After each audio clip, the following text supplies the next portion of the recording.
High on the hill of Mamayev Kurgan in Volgograd, Russia, stands a towering figure carved in stone, the Motherland Calls.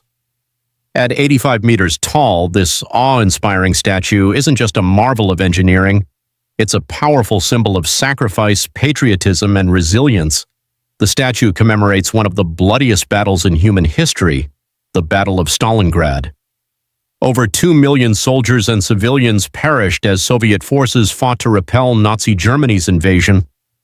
The victory at Stalingrad was a turning point in World War II, and this monument was built to honor the immense cost of that triumph.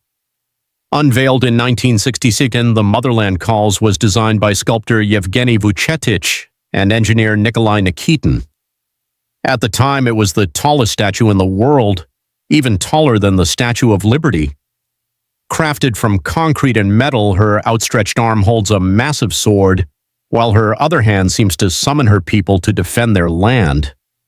But this is more than just a statue, it's a statement.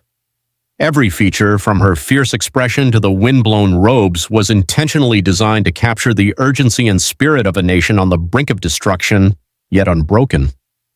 Today, the statue is the centerpiece of a larger memorial complex that includes an eternal flame and the resting place of thousands of fallen soldiers. Millions visit each year to pay their respects, remembering not just the battle but the unyielding spirit of a people who answered their motherland's call. The Motherland Calls isn't just part of Russian history, it's a universal reminder of the price of freedom and the strength of those who fight to protect it.